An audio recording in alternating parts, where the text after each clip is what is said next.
Assalamualaikum warahmatullahi wabarakatuh. Welcome to my channel. Teman-teman sekalian, semoga konten ini sangat bermanfaat bagi kalian semua. Dan jangan lupa like, comment, subscribe, dan share ya. Alhamdulillahirrabbilalamin, segala puji bagi Allah. Semoga teman-teman sekalian dan sobat sekalian dalam keadaan sehat walafiat. Kemudian salam beserta salam tidak lupa-lupanya kita kirimkan kepada arwah kita, Nabi besar kita Nabi Muhammad SAW.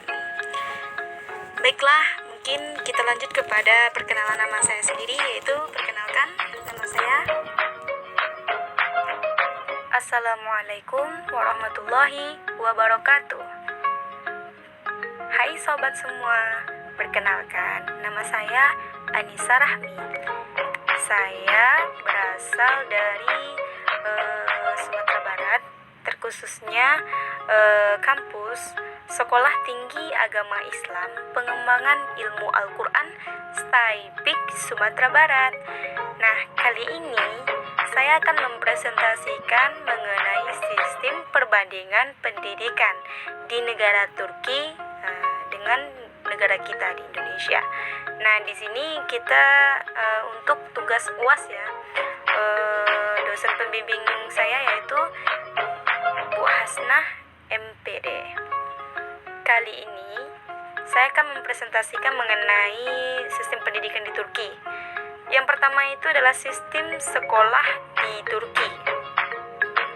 Sistem sekolah di Turki itu yang pertama ada prasekolah. Prasekolah ini pendidikan opsional untuk anak-anak berusia 3 tahun sampai 6 tahun. Dibandingkan dengan kita di Indonesia itu pendidikan PAUD dan pendidikan TK. Hampir sama antara 3 tahun sampai 6 tahun juga. Kemudian yang kedua itu adalah sistem pendidikan dasar.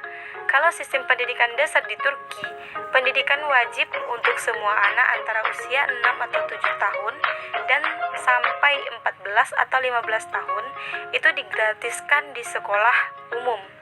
Kursus ini berlangsung selama 8 tahun, dari kelas 1 hingga kelas 8. Dan kursus bahasa asing ditawarkan dari kelas 4. Kemudian hampir sama dengan kita ya. Kalau di sistem pendidikan dasar di Indonesia itu adalah seperti SD 6 tahun. Kemudian yang ketiga yaitu sekolah menengah pertama, SMP.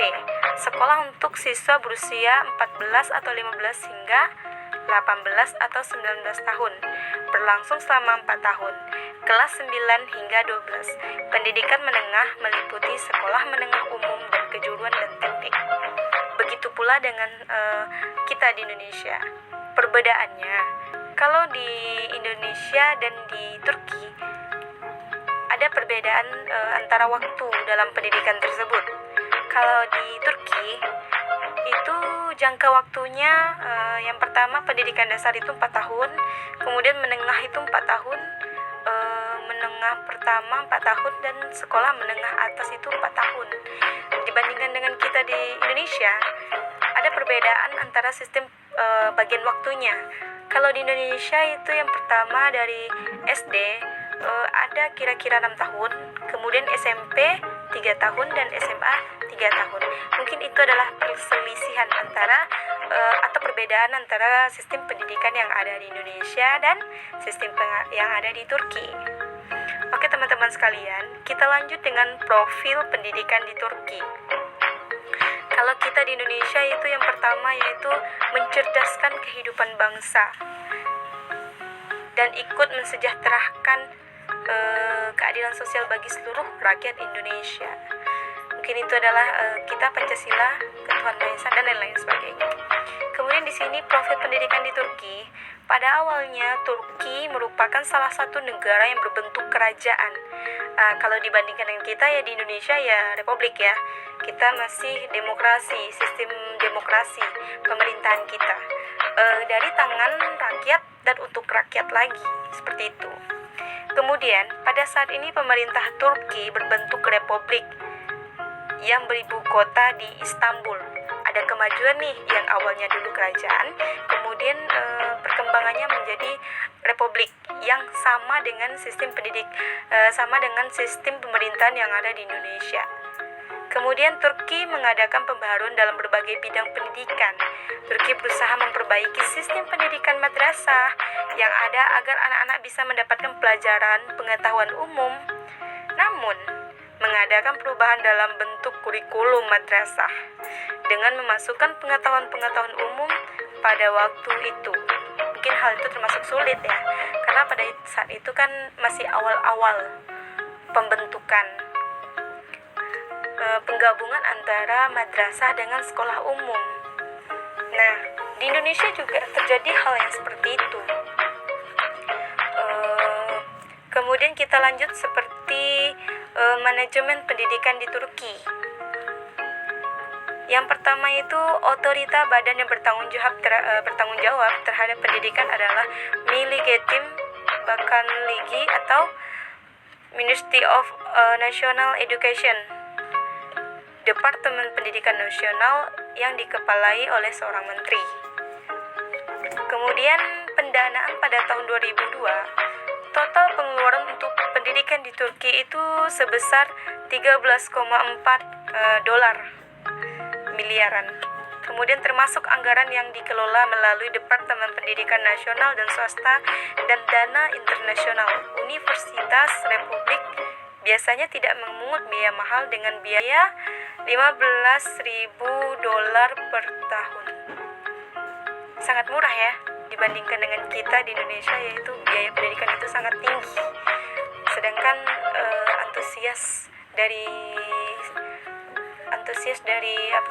dari sistem pemerintahan kita yang masih kurang mendanai masalah sistem pendidikan. Kemudian oleh sebab itu, maka mayoritas siswa mengikuti pendidikan di lembaga-lembaga publik itu. Sejak tahun 1998, perguruan tinggi telah diberikan otonomi yang lebih besar dan didorong untuk meningkatkan dana melalui kemitraan dengan industri. Sangat menarik ya. Mungkin kita akan membandingkan lagi antara kurikulum ini di tingkat sekolah bagian atas ya, sekolah menengah atas, dibandingkan dengan kita di Indonesia, antara Turki dan Indonesia. Semoga nanti ke depannya ini kita membandingkan sistem pendidikan itu memicu sistem pendidikan di Indonesia agar lebih maju ke depannya. Semangat buat kita peserta didik Indonesia.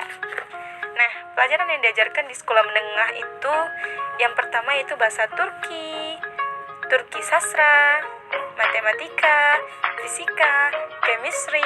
Ya, di Indonesia mungkin nggak ada ya yang pelajaran tentang chemistry itu. Mungkin dialihkan mengenai nanti itu sosiologi. Nah, kita akan bahas selanjutnya biologi, geometri, sejarah Turki, geografi, bahasa Inggris, bahasa asing, Jerman, Prancis, Italia, Jepang, Arab, dan Rusia. Kemudian di sini didukung melalui keamanan nasional, studi kesehatan, electives, kemudian profesi pembelajaran, kemudian kursus agama. Dibandingkan kita di Indonesia, mungkin terkhusus untuk sekolah menengah atas, saat sekarang ini kita juga menggunakan kurikulum ya. Cuman bedanya kalau di SMA di Indonesia itu tuh sistem pendidikan itu kayak kita tuh dibagi gitu. Jika kita yang menyukai hitung-hitung atau menyukai bagian alam-alam atau bagian kesehatan, itu akan dialihkan kepada pembagiannya masing-masing.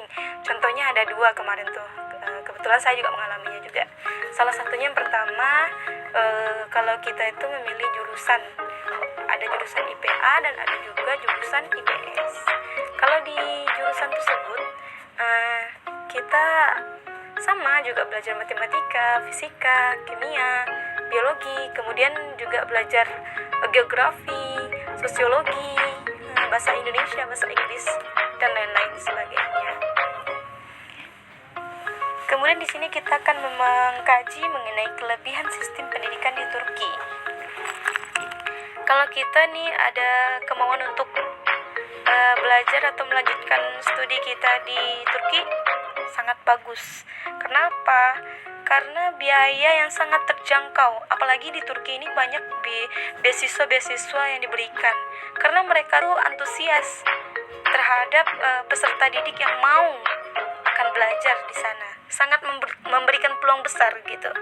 Kemudian biaya hidup yang sangat masuk akal, posisi geografis yang strategis, pemerintah yang welcome terhadap pelajar asing. Nah, ini yang maksud saya tadi tuh, yang pemerintah Turki itu antusias terhadap peserta-peserta didik yang berasal dari luar negara Turki. Mereka itu memfasilitasi, apalagi ada kemauan kita untuk benar-benar sungguh-sungguh dalam belajar. Mereka itu memberikan fasilitas untuk peserta didik yang berasal dari luar Turki agar lebih maju dalam sistem pendidikannya. Kan sangat diacungkan jempol ya. Itu sangat bagus menurut saya. Mungkin sangat memberikan dampak positif juga kepada kita penduduk Indonesia yang ingin studi di Turki nantinya. Nah, di Turki ini kedatangan kita untuk belajar sangat diterima. Masyarakatnya yang ramah terhadap peserta didik yang datang dari luar negeri gitu. Contohnya seperti Indonesia lah salah satunya. Mereka sangat menerima gitu akan kedatangan kita di sana. Kemudian di sini secara langsung diawasi oleh Departemen Nasional. Kemudian peran masyarakat dan pemerintah sangat tinggi terhadap sistem pendidikan.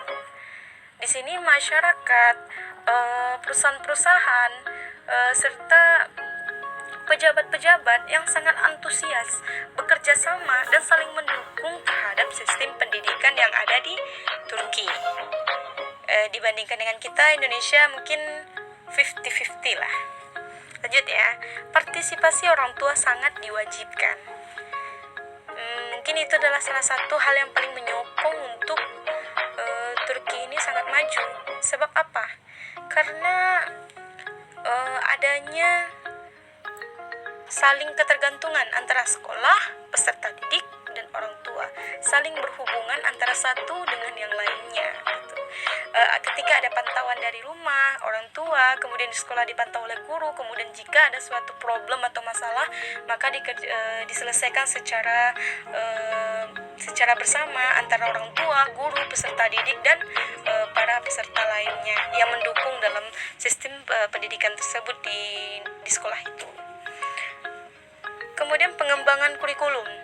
Nah, dibandingkan dengan sistem yang lainnya, pengembangan kurikulum mungkin di sini ada seperti pembaharuan terhadap kurikulum.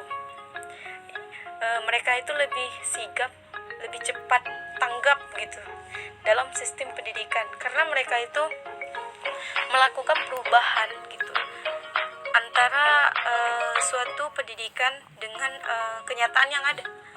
Contohnya mereka mengalihkan, salah satunya seperti ini, jika seseorang anak itu tidak bisa dalam suatu pembelajaran, mereka tidak bisa gitu. Mereka akan mencari di mana kemampuan peserta didik itu sebenarnya. Tidak ada peserta didik yang bodoh ya. Itu salah satu mutunya gitu. Mereka akan mencari celah di mana kemampuan peserta didik itu akan diasah dan lebih maju ke depannya. Contohnya seperti ini. Di Indonesia, bola itu merupakan suatu hobi, kemudian gitar merupakan suatu hobi, nyanyi merupakan suatu hobi. Nah, jika di Turki, hal tersebut lebih identik dengan penyanyi itu merupakan suatu profesi. Kemudian pemain film itu merupakan suatu profesi, pemain bola itu merupakan suatu profesi. Kemudian koki itu merupakan suatu profesi. Mereka itu menyediakan fasilitas atau wadah untuk peserta didiknya itu lebih mengasah kemampuan mereka gitu dan memberikan peluang besar kepada mereka. Tidak lupa didampingi oleh orang tua dan guru serta motivator yang akan mendampingi mereka ke depannya. Kemudian di sini ada kemampuan fisik. Oke, untuk selanjutnya kita akan menampilkan suatu video yang menceritakan keunikan serta ciri khas apa saja yang ada di Turki. Nah, silakan menyaksikan videonya.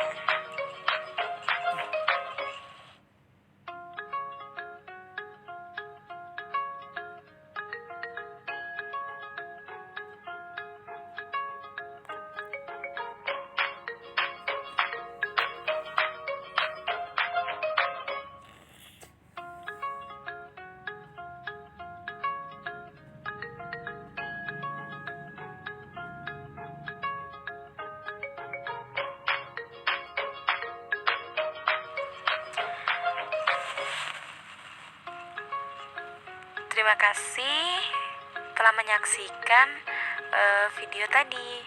Semoga kita dapat mengambil pelajaran dan kita memperbaiki sistem pendidikan kita di Indonesia. Sekian dan terima kasih. Thank you for watching. Dan jangan lupa sekali lagi komen, like, subscribe, dan share. Semoga apa yang kita sampaikan tadi bermanfaat bagi kita. Wabillahi taufiq wal hidayah. Wassalamualaikum warahmatullahi wabarakatuh.